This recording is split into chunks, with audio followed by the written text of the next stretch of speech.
Well, to talk more about Afghanistan and the challenges it's facing, we're joined by Daniel Wagner now. He's CEO of Country Risk Solutions, a US-based political and economic risk advisory firm.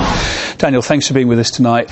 Several member states of NATO are considering early withdrawal from Afghanistan, talking about Australia and France among them. Why are they breaking ranks?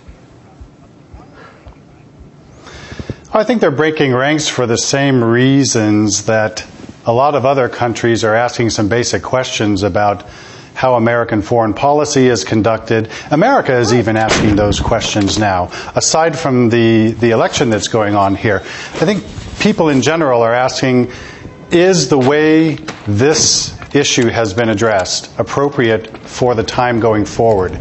It may have been in the past. Going forward, it's a good question.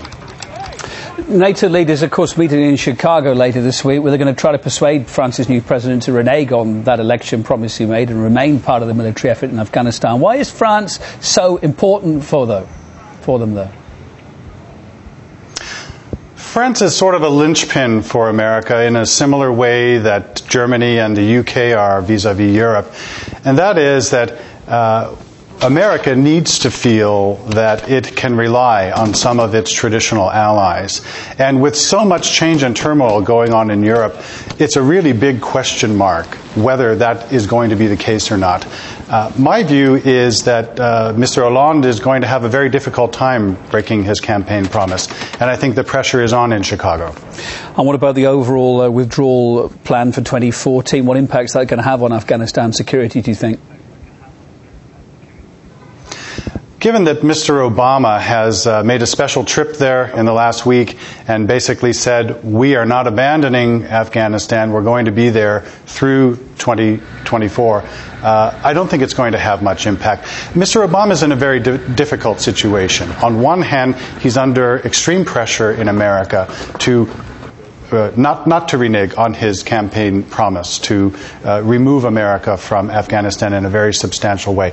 On the other hand, historically, the last thing that America wants to be seen to be doing is abandoning Afghanistan. So he's doing a delicate dance, and he's done a credible job. I think he's preempted his critics in that regard, and he's removed it as a source of discussion largely from the campaign. And is President Karzai doing a delicate dance as well? We heard in that interview he gave to us, he said that he's got the security situation under control there, yet we're also hearing that some US troops are going to remain in Afghanistan for another decade after that official 2014 pullout. So what's that all about? Why are they needed?